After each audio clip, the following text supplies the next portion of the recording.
32 गाड़ियों के लिए कितनी स्पेस है। और एक तरफ वीआईपी जा रहे हैं, एक तरफ एक कीड़े मकोड़े की तरह ये भीड़ में, ये जैसे कीड़े मकोड़े रेंगते हैं गंदगी में, उसी तरीके से हिंदुस्तान के कमाई के ऊपर डाका डाली गई ये गाड़ियां एक तरफ कुंभ में चलती चली जा रही हैं और दूसरी तरफ इस भीड़ को देखिए, आवाम कैसे कीड़े मकोड़े की तरह रेंगती चली जा रही है। यह महाविनाश है, महानाश है का महाकुंभ है। ये के नचनिया और पदनिया इस हिंदुस्तान का यह क्या कर रहा है, ये दुनिया देख रही है। किसके पैसे से नौटंकी ड्रामा हो रहा है दुनिया देख रही है। क्या फूहड़ गाना गाने वाला, ये बैरिकेटिंग लगा के, इनके लिए मैं किस सम्मानित शब्द का इस्तेमाल करूं। गवर्नमेंट इसकी क्या तमाशा हो रहा है। उस शीशे को बनाने में जिसका पैसा लगा है वो गरीब पेट का कमाया हुआ पैसा है, वो टैक्स का पैसा है। उसमें किसका पैसा है? वो अमृत स्नान जुबान से जीवा चलाने वालों का पैसा नहीं है। असभ्यता का मुल्क बना दिया आपने। उसको क्या, इसको मैं असभ्यता न कहूं तो क्या कहूं। बटेंगे तो कटेंगे का नारा किसने दिया था? एक बार अपने दिमाग में इसको ढंग से बिठा लीजिए। उस चेहरों को या उन चेहरों को याद करके अपने दिमाग में सजो कर रख लीजिए जिसने ये बोला था कि बटेंगे तो कटेंगे। क्योंकि इस वीडियो में आगे आपको दिखाने की कोशिश करेंगे कि किसने बोला था बटेंगे कटेंगे, बटेंगे तो कटेंगे, और अभी कौन बांटने की कोशिश कर रहा। लेकिन सबसे पहले एक वीडियो देखिए।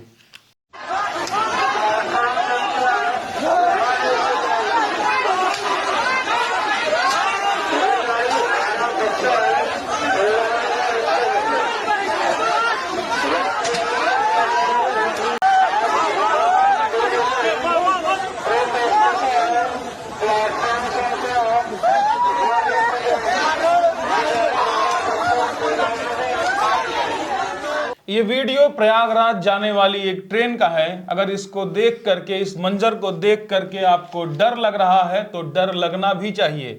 और अगर अभी भी इस मंजर को देखने के बाद भी आप अपने अपने बच्चों को लेकर के प्रयागराज जाने की सोच रहे हैं तो समझ लीजिए कि आपका ब्रेन वॉश किया जा चुका है, कि आप इस मंजर के बावजूद भी अपनों को लेकर वहां जाने की सोच रहे हैं। आगे देखिए एक वीडियो।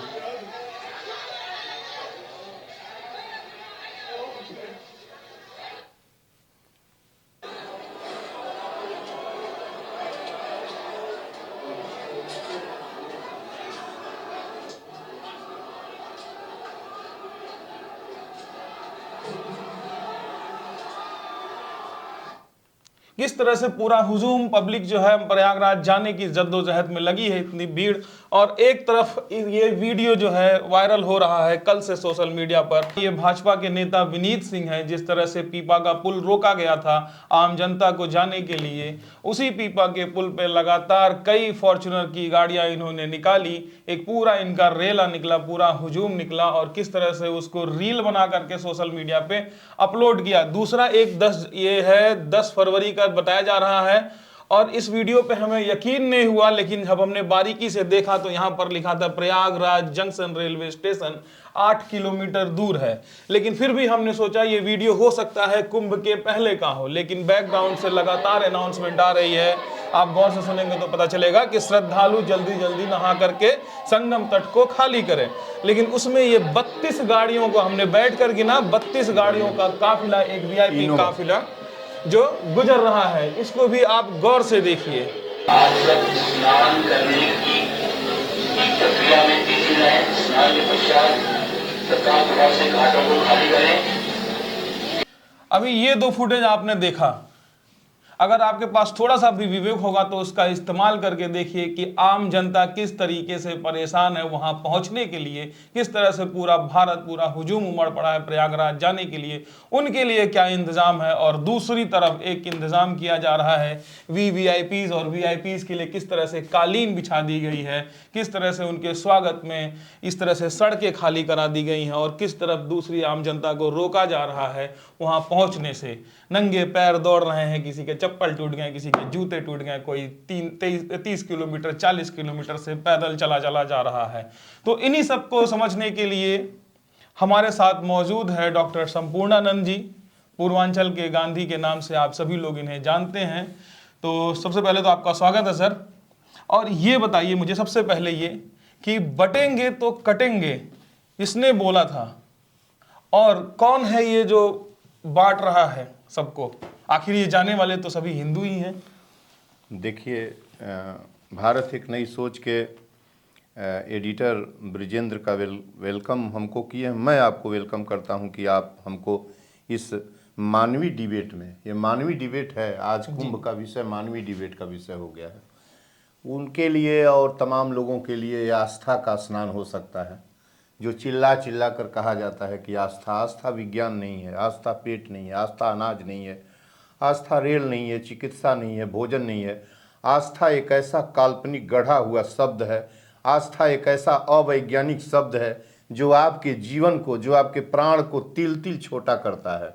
और ये बेईमान जो बाजार में आस्था को फ्लोट किए हैं, वह इनके ऊपर मैं किस तरीके से क्या कहूँ। कई दिनों से वीडियो में इलाहाबाद के ऊपर कई बार हमने डिबेट भी किया, वीडियो भी जारी हुआ, कम से कम भारत एक नई सोच पर विजेंद्र के साथ भी एक वीडियो हुआ, एक एडिटर पल्लवी के साथ हुआ लोग। लेकिन मैं ये देख रहा हूँ कि आपने एक शब्दावली का बहुत अच्छा प्रयोग किया है कि इतना ये मंजर देखने के बाद 3 वीडियो आपने हमको दिखाया है, अभी रिकैप में आपने दिखाया है। एक पहली वीडियो थी जिसमें लाठी से एक युवक जो है दरवाजे पर खड़े को पीट रहा है बड़ी बुरी तरह, एक अराजकता, एक जो है हिंसात्मक पिटाई, एक बर्बर पिटाई कर रहा है।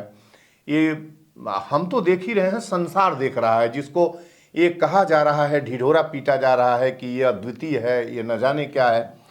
एक और आपने वीडियो दिखाया है जिसमें बहुत मनमोहक गाना बज रहा है और उसमें न जाने किस नेता का है कि नेता जो भी है हम नहीं जानते, लेकिन ये मैं जानता हूं कि किसी गिरोहबंद दल के दलाल और गुंडे का वो दल है, और उसमें भजन मनमोहक बज रहा है और 30-32 गाड़ियां इनोवा की, और एक जो है उसमें रडार कैप भी लगा हुआ है ऊपर, जो ऊपर से कोई आक्रमण करेगा तो बता देगा सिम्टम की, वो लगी हुई है। न जाने ये कौन बंदा है।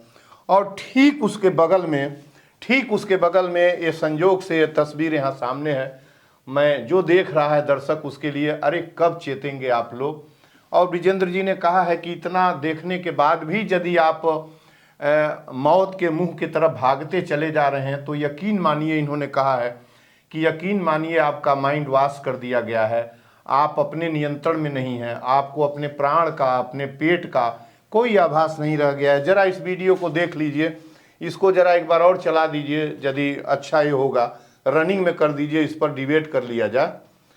हाँ, तो ये देखिए ना कि ये गाड़ियां जा रही हैं, वीआईपी गाड़ियां कैसे जा रही हैं। 32 गाड़ियों के लिए कितनी स्पेस है, और एक तरफ वीआईपी जा रहे हैं, एक तरफ एक कीड़े मकोड़े की तरह ये भीड़ में, ये जैसे कीड़े मकोड़े रेंगते हैं गंदगी में, उसी तरीके से ये लोग चलते, अपने कोई गटरी मुटरी कोई सामान लिया हुआ है, ढुढ़कते न जाने किस मौत के मुंह में, किस खतरनाक स्थिति में चलते चले जा रहे हैं, और दावे पर दावे किए जा रहे हैं। एक तरफ लाठी से गोदता हुआ, पीटता हुआ, दूसरी तरफ इस देश का एक नुमाइंदा जो ये सारी गाड़ियों में तेल, ये गाड़ियां ये लूटपाट की, कमीशन की, चोरी की, और हिंदुस्तान के कमाई के ऊपर डाका डाली गई ये गाड़ियां एक तरफ कुंभ में चलती चली जा रही हैं, और दूसरी तरफ इस भीड़ को देखिए, आवाम कैसे कीड़े मकोड़े की तरह रेंगती चली जा रही है। अब मैं इससे हटकर विजेंद्र जी आपको मूल पर डिबेट करेंगे, आज बताएंगे कि आखिर इस कुंभ को इतना, एक कुंभ क्या है, क्यों इसको इस तरीके से, कुंभ इसके पहले भी होता था, इसके पहले भी कुंभ होता था, कम से कम हजारों साल पहले से होता चला आया है। और ब्रिटिश हुकूमत में भी 1914 में एक कुंभ का एक जिक्र एक मीडिया के एक एडिटर ने किया था, वहाँ भी उसमें जो खर्च हुआ था, जो आमदनी हुई थी, उसका भी एक लेखा जोखा एक मीडिया पर्सन कर रहा था। तो कुंभ का इतिहास कम से कम 2025 से पुराना है, इतना तो सबको पता होना चाहिए। अब मैं आता ये हूँ कि कुंभ क्या है। आम लोग कुंभ कुंभ कुंभ कुंभ रट रहे हैं, महा तो उसमें जोड़ा गया है, इन लोगों ने जोड़ा है, महा बनाया है। महा न जाने क्यों कह रहे हैं मुझे नहीं मालूम। महा मौत का एक कुंभ है, ये महाविनाश का, महाविपदा का, महानाश का महाकुंभ। इसको मैं अपनी शब्दावली में संबोधित करने की कोशिश कर रहा हूँ। यह महाविनाश है, महानाश है का महाकुंभ है। कुंभ का अर्थ होता है घड़ा, सुराही और अलंकृत घड़ा। कोई अलंकृत घड़ा हो, घड़ा उसको कहते हैं, उसको कुंभ कहा जाता है। शब्द कुंभ उसके लिए है। अब इलाहाबाद कुंभ है तो वह गंगा जमुना सरस्वती का संगम है, जो एक घड़े के रूप में, कहीं भी इस तरह के शब्द का जब इस्तेमाल किया जा रहा है तो पवित्र एक घड़े का जगह अलंकारिक रूप से हो रहा है इलाहाबाद के लिए।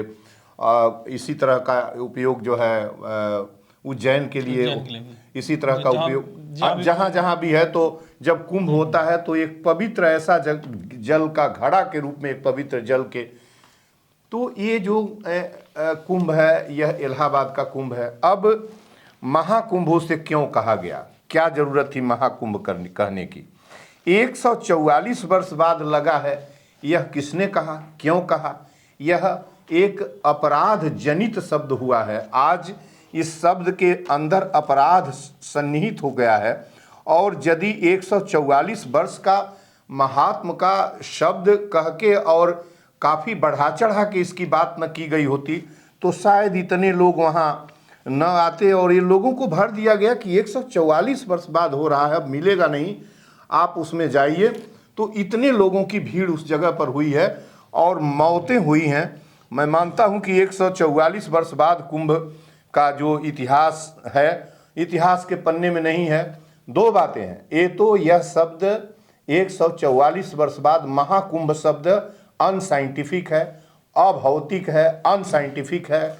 आपका अच्छा, इसको मैं एक चीज थोड़ा जोड़ूंगा। हाँ, जैसे इसमें 144 कहाँ से तर्क दिया जा रहा है, जो मैं सुना हूँ कि 12 साल बाद महाकुंभ लगता है जी, और 12वीं बार जी, 12 गुणे 12 144, मतलब जब 12 कुंभ हो जाएगा तो वो आपका 144 साल बाद माना जाएगा कि महाकुंभ 12 का तो आप साल बाद 12 कुंभ। तो आप उसको छोड़ दिए होते इस तरीके से। इस 144 को जिस लपेटे की भाषा में आप कह रहे हैं, जितनी गहराई से घुमा के ऐसे पकड़ रहे हैं, इस पकड़ने का परिणाम जानते हैं क्या हुआ है? ये मौतें इसी के पीछे मौतें हुई हैं। मैं आज PIL अभी पेंडिंग है, लिख भी रहा हूँ, PIL सुप्रीम कोर्ट को लिख रहा हूँ, ऑनरेबल प्रेसिडेंट को लिखूंगा। मैं इसमें एक कहना चाहता हूं, जैसे मान लीजिए कहा गया कि 12 साल बाद कुंभ आता है, ठीक है, और इस तरह से 12 करके 12 साल बाद 12वें कुंभ के बाद 144 साल। लेकिन अभी आपने थोड़ी देर पहले कहा कि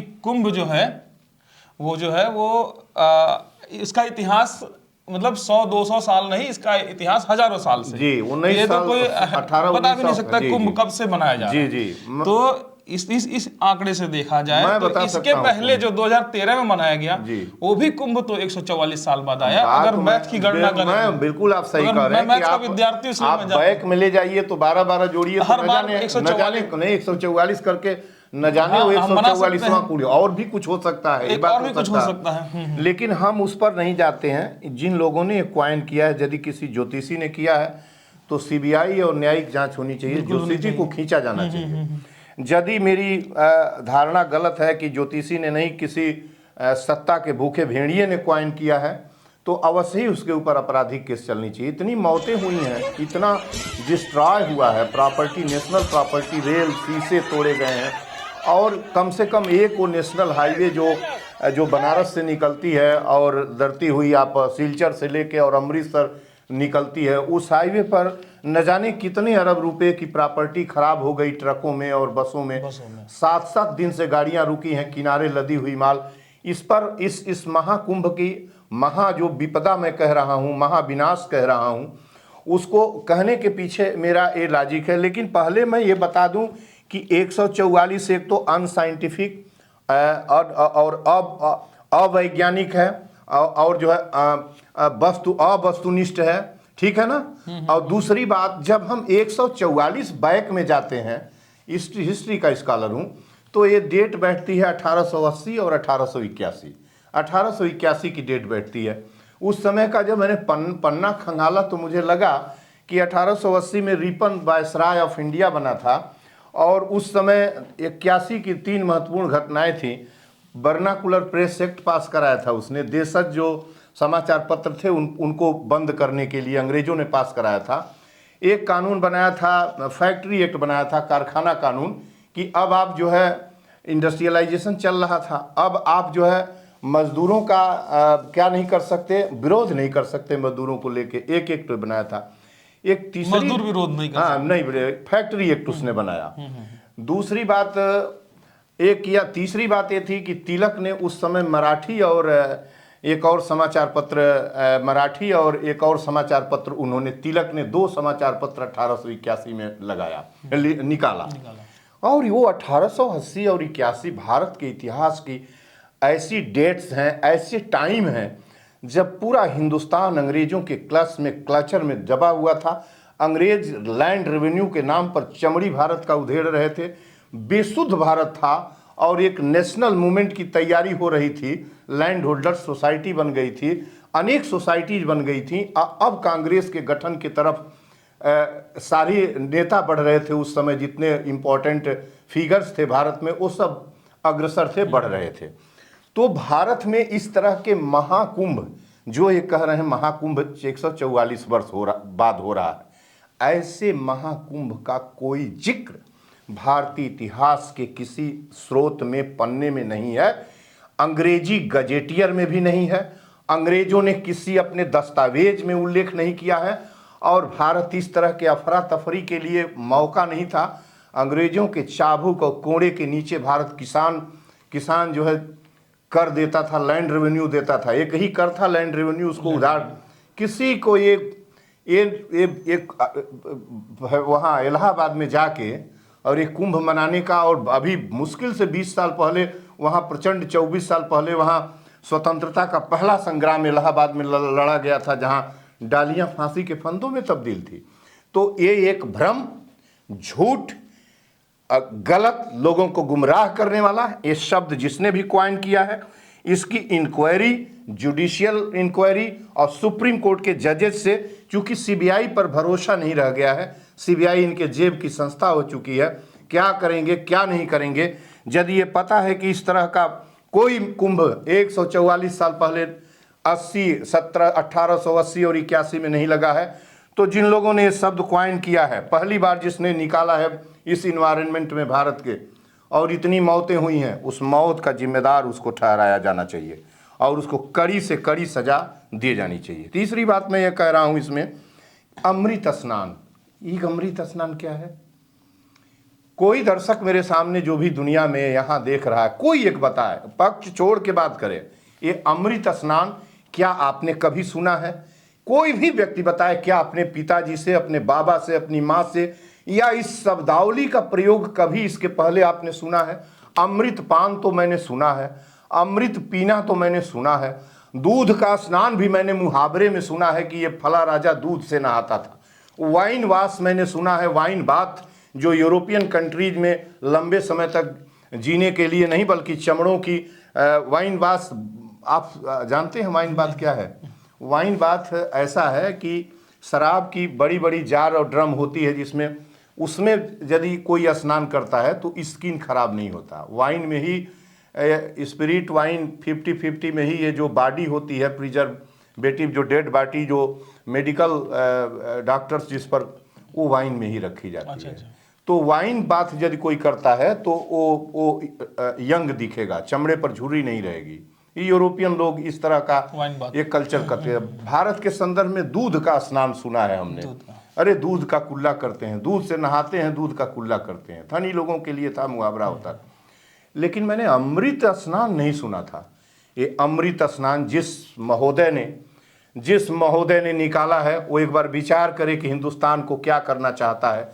अमृत स्नान करा रहा है, 80 करोड़ लोग 5 किलो अनाज में अपने जीवन की तलाश कर रहे हैं, 22 करोड़ लोग कुपोषित हैं जिनके घर में कौड़ी नहीं है, जीवन की सुविधाओं से वंचित हो चुके हैं। और ये अमृत स्नान कराने वाले देश के, हिंदुस्तान के भूखे भेड़िए, जो सत्ता के भूखे भेड़िए हैं, इन लोगों ने न जाने इस मुल्क को कहां पहुंचा दिया है। यही मुल्क मिला था, इसी तरह के शब्दावली गढ़ के आप इस देश पर राज करना चाहते हैं। क्या यही हमको आज़ादी में मिला है? ये कुछ भी नहीं मिला है। क्या संविधान इसकी अनुमति देता है? आप वाइन आप अमृत स्नान शब्दावली का इस्तेमाल कर रहे हैं, मुझे नहीं समझ में आता। और सभी लोग एक्सेप्ट कर रहे हैं। इस पर डिबेट करने के बाद न जाने कितनी गालियां और कितने फूहड़ शब्द इसमें मिल रहे हैं। अच्छा, अब आपको नहीं लगता है कि लोग आपको लोग घेरना शुरू करेंगे उल्टा सीधा, क्योंकि आप अमृत स्नान की तुलना वाइन बात से कर रहे हैं? नहीं, इसमें घेरने की क्या जरूरत है? हमने जो सुना है, मैं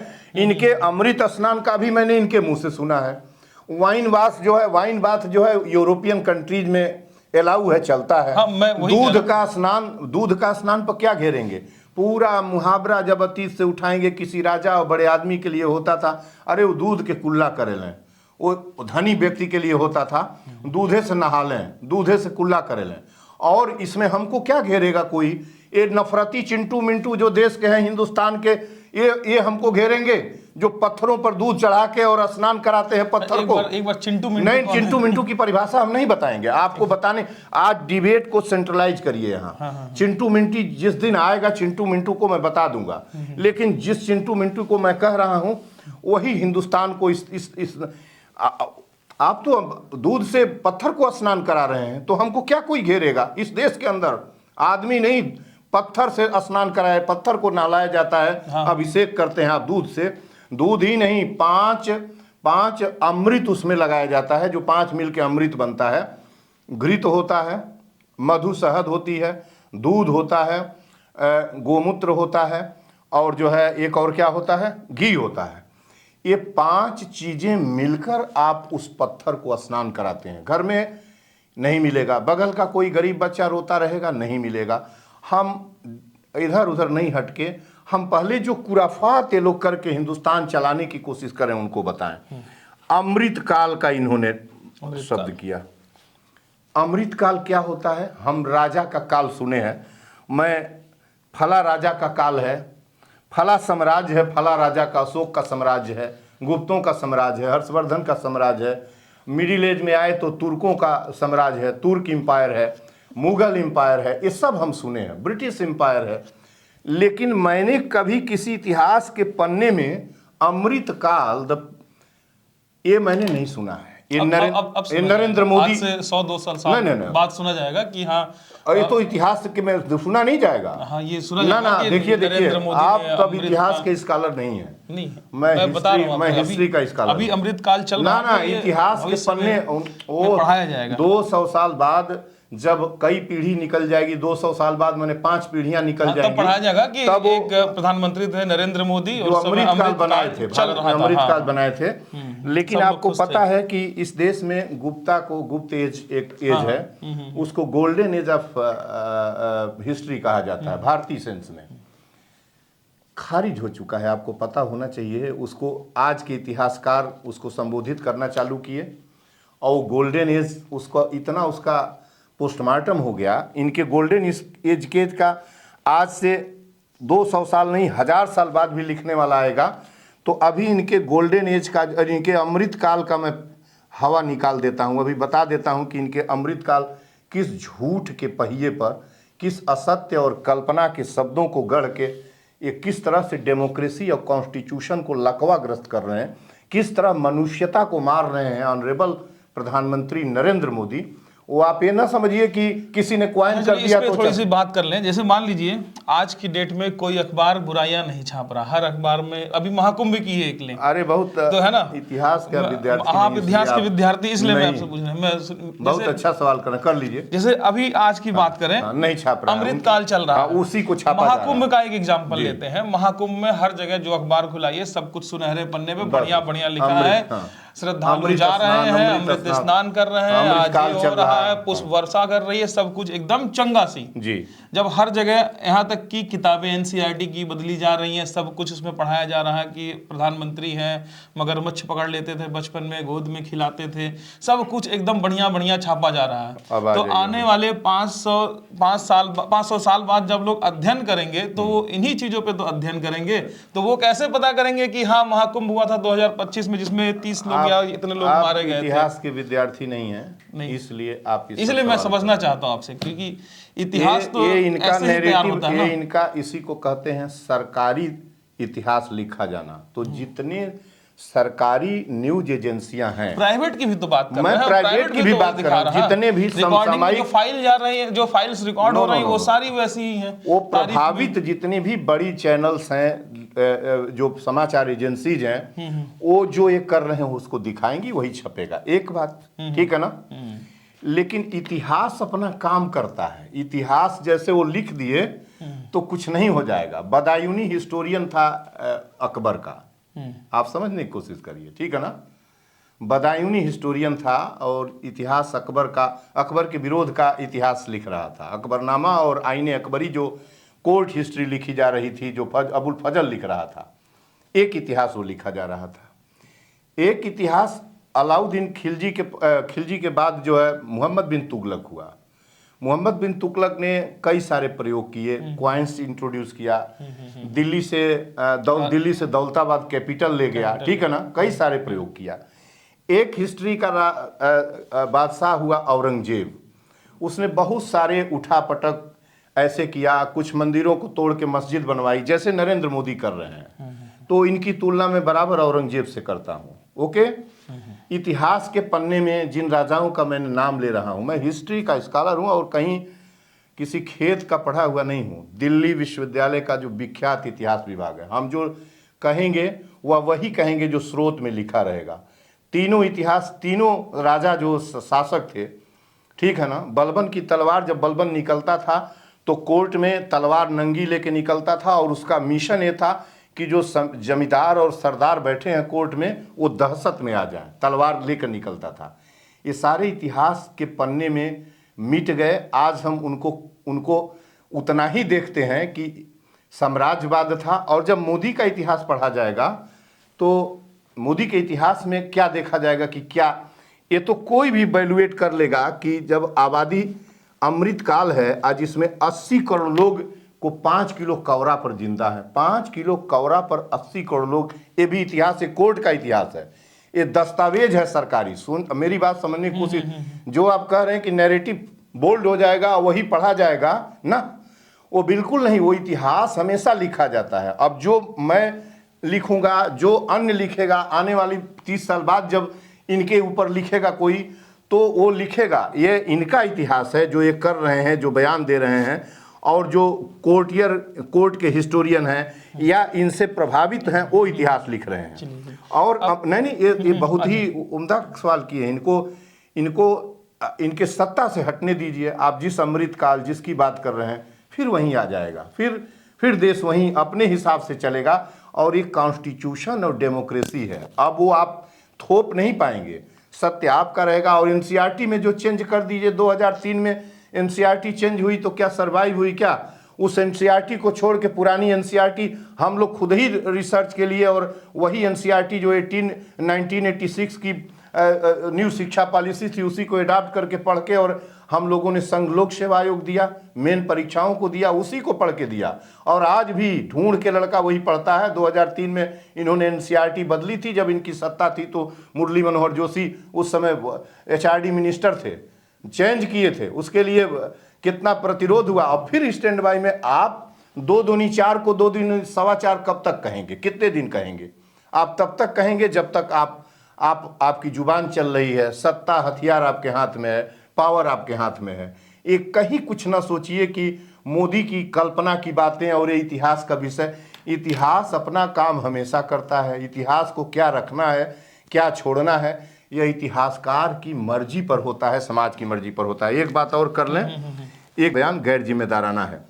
आस्था का स्नान एक अवैज्ञानिक, और आस्था एक अवैज्ञानिक शब्द है, अंधविश्वास पर टिका हुआ शब्द है। तो ये ऐसे शब्दों को इन लोगों ने उछाल कर, और इन शब्दों को उछाल कर आखिर ये करना क्या चाहते थे? सवाल ये है कि इन शब्दों को उछाल कर उस जगह करना क्या चाहते थे? क्या सच में उस महाकुंभ से शिक्षा, चिकित्सा, रेल, दवा कुछ मिलता था? क्या सच में वहाँ से भारत एक नया भारत, एक ऑनरेबल सीएम ने कहा है कि नया भारत है, यूपी है, 25 करोड़ लोगों की जगह अभी अभी अभी 25 ये दिखाते हैं एक बार, आस्था का स्नान इन्होंने कहा। ये इस पे भी आते हैं, इस पे भी।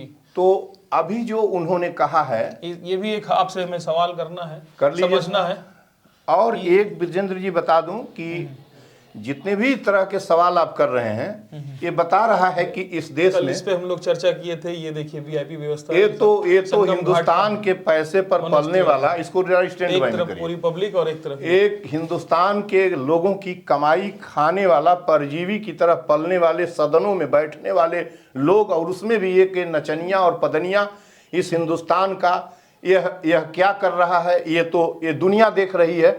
किसके पैसे से नौटंकी ड्रामा हो रहा है, दुनिया देख रही है। इसके पहले क्या ये इस देश में नहीं पैदा हुए थे? क्या इस महाकुंभ के पहले स्नान नहीं कर सकते थे? क्या इसके बाद, सदन से हटने के बाद ये स्नान नहीं कर सकते थे? इस पैसे पर, चादर पर, इनके नहाने पर ये सिक्योरिटी खड़ी है, चारों तरफ घेरा बना हुआ है पुलिस का। क्या उसका पैसा कहाँ से आता है? ये हिंदुस्तान के लोगों की गाढ़ी कमाई कर के पैसे से आता है। और ऐसे ऐसे नचनिया जो रिंकिया के माई गाना गाने वाला, क्या क्या फूहड़ गाना गाने वाला, पूरी ये बैरिकेटिंग लगा के, इनके लिए मैं किस सम्मानित शब्द का इस्तेमाल करूं? मैं तो करके, मैं करूंगा भी तो मेरी जिह्वा अलाउ नहीं करेगी। इनके लिए कोई सम्मानित शब्द नहीं है।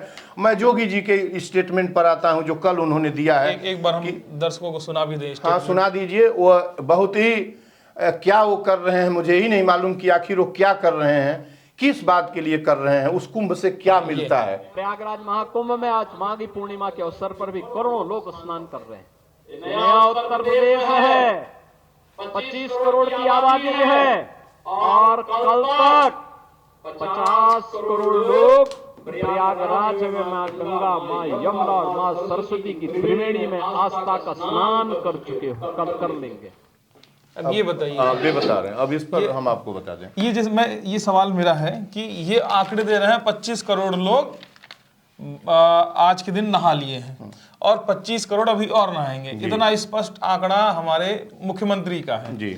लेकिन जो भगदड़ मची जी, उस पे अभी ठीक आंकड़े नहीं आए। मान लीजिए इन्होंने 30 आंकड़े दिए सरकारी आंकड़े, लेकिन आज तक वो लिस्ट भी जारी नहीं कर पाई गई है कि कितने कौन कौन उसमें मरा। और हमने ग्राउंड रिपोर्ट की है, हम बिहार में भी गए हैं, कई परिवार से मिले हैं जो अभी भी भटक रहे हैं। आप यकीन नहीं मानेंगे, 29 और आज हम लोग जब वीडियो कर रहे हैं तो 13 तारीख है। आज समझिए कम से कम 2 हफ्ते से ज्यादा 15 दिन हो चुके हैं। आज भी वो जो लोग भगदड़ में मर गए हैं उनका डेथ सर्टिफिकेट बनवाने के लिए प्रयागराज में भटक रहे हैं। देखिए ब्रजेंद्र जी, आप एक बात, ये जो 50 करोड़ का कह रहे हैं कि 50 करोड़ लोग जाएंगे, इनको इस तरह के बयान देने से पहले एक बार समझना चाहिए कि 25 करोड़ लोगों के मुखिया हैं, अभिभावक हैं, और इस तरह का कैजुअल बात, आखिर ये बात ये क्यों कह रहे हैं? 50 करोड़ लोग चले जाएं महाकुंभ में, महामौत में 50 करोड़ लोग खड़े हो जाएं। ये महाकुंभ में 50 करोड़ लोग चले जाएंगे तो जिसके मौत का आंकड़ा तो बता नहीं पा रहे हैं, जो आप कह रहे हैं। अब तक परफेक्ट आंकड़ा नहीं है, आधी अधूरी जो जानकारी है उसको इन्होंने डिस्क्लोज किया है। हर आदमी, सदन से लेकर सड़क तक एग्जैक्ट आंकड़ा मांगा जा रहा है।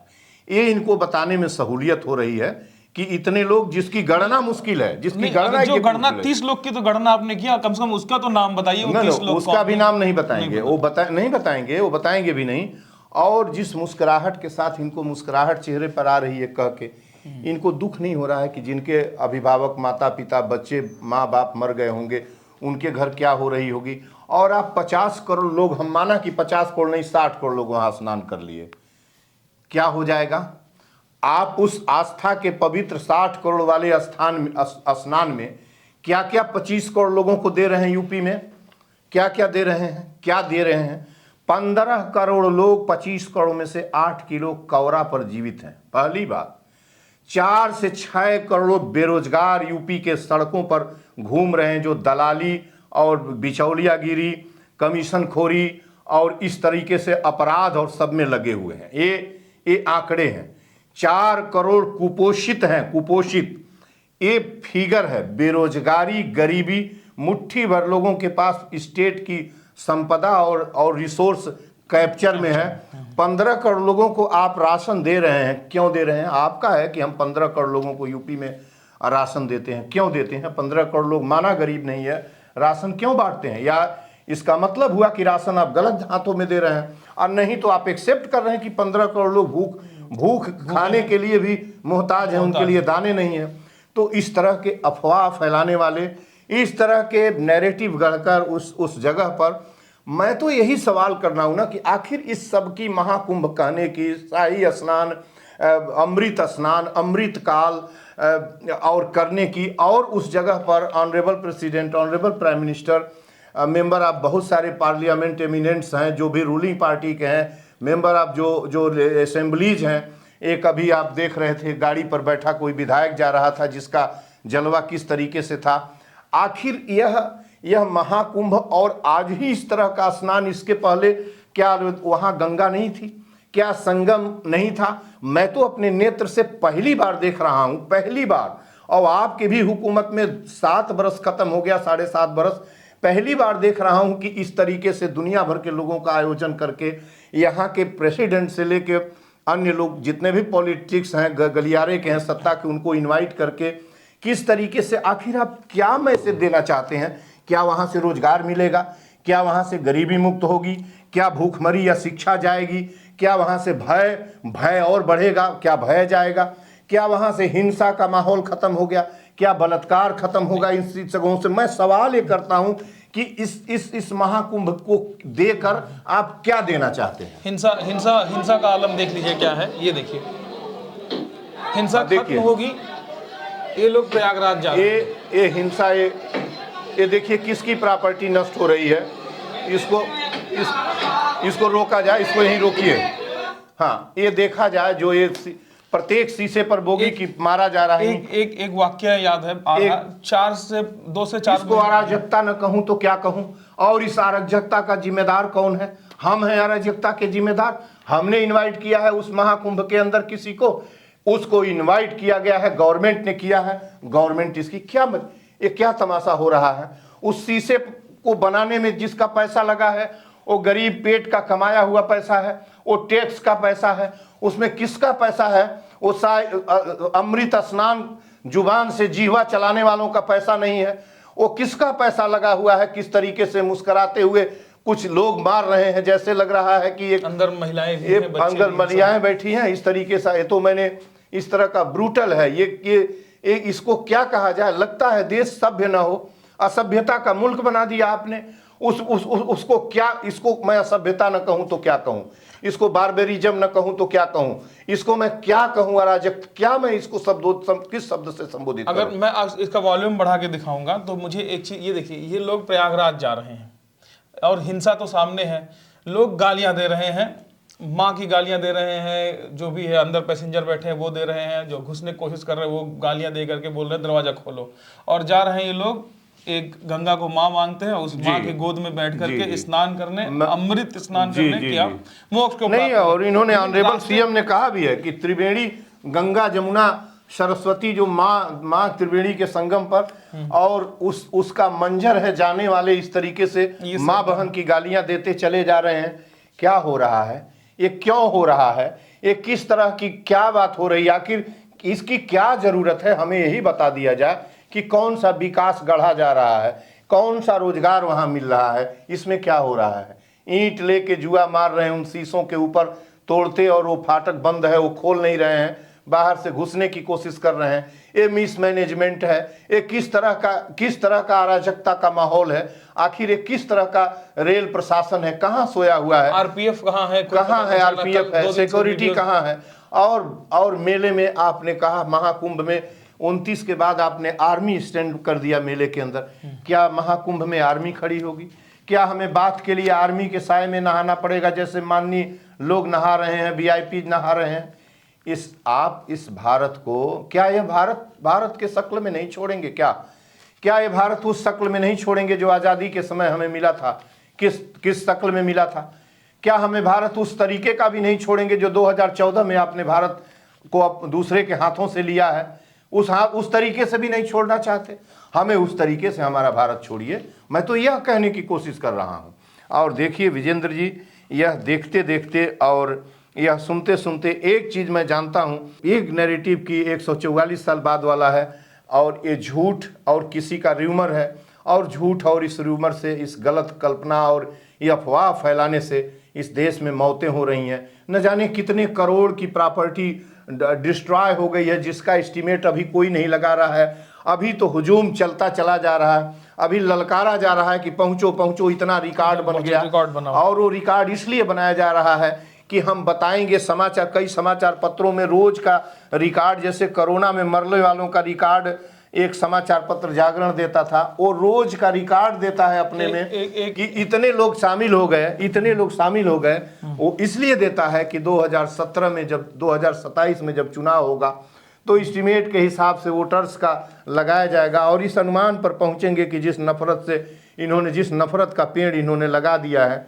उस नफरत के पेड़ पर चढ़ के और ये उड़ान भरने की कोशिश करेंगे, ठीक उसी तरह जैसे अयोध्या में इन्होंने भरी थी राम का टेम्पल बनवा के, लेकिन वो उड़ान वो जमीन में दफन हो गए। और मुझे लगता है कि यदि थोड़ी सी भी मूल्य लोगों के अंदर होगी, अनाज खाने वाली कोई कौम होगी, इस दुर्दशा को देख रही होगी, वो वहाँ स्वर्ग में जाती हो, ना दुर्दशा होता हो और इलाहाबाद में स्वर्ग मिलता हो। मैं यही पूछना चाहता हूँ कि उस स्वर्ग को क्या करोगे? अपने माँ बाप की सेवा, शिक्षा चाहिए, चिकित्सा चाहिए। ये जान लीजिए कि जितना ही आप अमृत स्नान, अमृत काल का भोग करेंगे, उसमें लिप्त होंगे, आपकी शिक्षा, चिकित्सा, रेल छीनी जाएगी, महंगी की जाएगी, गरीब होते जाएंगे, आपको कुचला जाएगा, आपके सारे डेमोक्रेटिक और कॉन्स्टिट्यूशनल राइट छीन लिए जाएंगे। यह उसके बैकग्राउंड में होता है कि जब अंधविश्वास पाखंड चिघाड़ मारता है तो विज्ञान साइड बाय साइड होने लगता है। नरेंद्र मोदी की हुकूमत इस देश के अंदर नफरत और अंधविश्वास के स्तंभ गाड़ दिया है और उस पर इबारत खड़ा करने की कोशिश हो रही है। मैं पुनः कहता हूं कि मित्रों, यह देश गांधी, नेहरू, पटेल, सुभाष चंद्र बोस, न जाने कितने लोगों का, अंबेडकर, कलाम और 142 करोड़ और सारे लोग, भगत सिंह, सुखदेव, राजगुरु, बिस्मिल, अशफाक, रोशन, उधम सिंह, मदन लाल ढींगरा, चंद्रशेखर आजाद, न जाने कितने कुर्बानी देने वाले लोगों का है कि नफरत मिटाइए और कभी भी मौत के स्नान के लिए न जाइए। बाद में आप गंगा में जाके स्नान कर लीजिए। गंगा आपकी भी माँ है, गंगा मुसलमानों की भी माँ है। जो लोग ये नफरत फैलाते हैं, कहते हैं गंगा उनकी माँ नहीं है। जब तलवारें बाज रही थी 1700, 1700, 1857 की, तो उस गंगा में पवित्र स्नान करके लाठियां और बल्लम और भाले से और गणासे से हिंदुस्तानी लड़ रहे थे और अंग्रेज एनफील्ड से लड़ रहे थे। पहली बार एनफील्ड इंट्रोड्यूस हुआ था।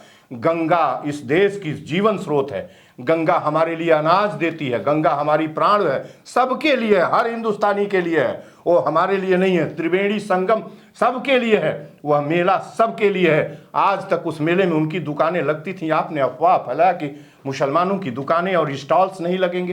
ये क्या करते हैं? ये क्यों ऐसा किया जाता है? किससे पूछ लूं कि कैसे क्यों करते हैं? कोई तो लॉजिक बताइए, कोई तो बात खुल के कहिए कि इसके लिए करते हैं। मैं कहता हूं कि आप सत्ता की भूख मिटाने के लिए करना चाहते हैं, जो अच्छा नहीं है। वो परिणाम इसका खराब होगा। जितना ही लोग हकलान में जाएंगे, मारे जाएंगे, परेशान होंगे, उसका परिणाम अच्छा नहीं होगा।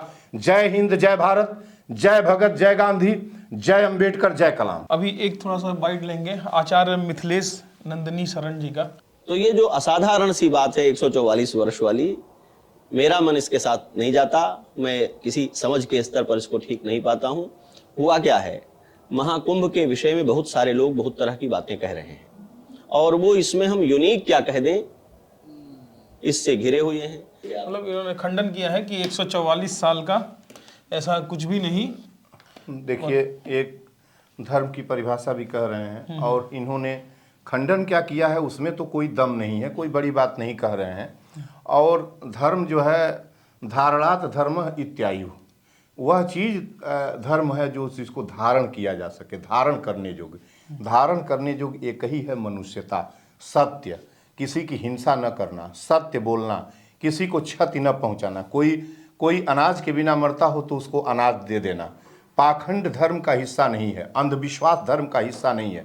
और मैं ये तो अच्छी बात कह रहे हैं, कम से कम इस रूप में कम से कम इतने सहिष्णु हैं कि ये एक उस गलत चीज़ को डिनाई कर रहे हैं लेकिन मैं ये कह रहा हूं कि इस वेश में भगवा में पहुंचकर पहनकर और उस संगम में नहीं पूरे देश में संत और महात्मा महंत मठाधीश आज 80% बलात्कारी, चोर, क्रिमिनल, अपराधी, लफंगे, बदमाश ये भरे हुए हैं। ये 80% भरे हुए हैं और इनसे ये हमको संचालित करेंगे और कर रहे हैं, तो आप यकीन करिए कि आप गलत जगह जा रहे हैं।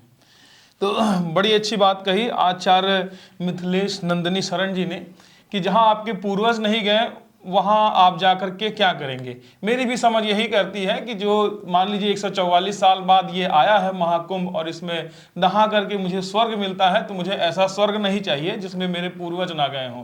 मैं वही जगह जाना चाहूँगा जहाँ मेरे दादा दादी, मेरे पूर्वज गए हैं, मेरे आने वाली पीढ़ियाँ जाएँ। चाहे वो नर्क हो तब भी वो हमारे लिए स्वर्ग से भी बढ़कर होगा। तो आप भी इन थोड़ी सी विवेक का इस्तेमाल करिए और किसी भी पार्टी, किसी पॉलिटिकल पार्टी के झांसे में उसके रिझाने पर मत जाइए और घर में रहिए और अपने और अपनों से प्यार करिए। असली संगम आपके घर में ही है। ठीक है सर, आपका बहुत बहुत शुक्रिया, धन्यवाद आप यहाँ पर आए हमारे बुलाने पर। और डॉक्टर संपूर्णानंद मल्ल एक इतिहासकार हैं, पूर्वांचल के गांधी के नाम से जाने जाते हैं। हर मुद्दे पर समय समय पर हम इनसे बात करते रहते हैं। हाँ, क्योंकि इनके पास ज्ञान का अथाह भंडार है, तो वीडियो हमारी थोड़ी आपके साथ लंबी हो जाती है, 40-45 मिनट की हो जाती है। और अगर आप यहाँ तक देख रहे हैं तो आपका भी बहुत बहुत शुक्रिया। और ये हम समझ चुके हैं कि आप जो हैं आप हमें समर्थन दे रहे हैं अपना, हमारी बातों से सहमत हैं, तभी आप अभी तक टिके हैं। जी सर, इस वीडियो को जरूर मैं प्रार्थना करता हूं कि वीडियो नॉलेजेबल है, वीडियो आपको सही चीज़ बताएगी।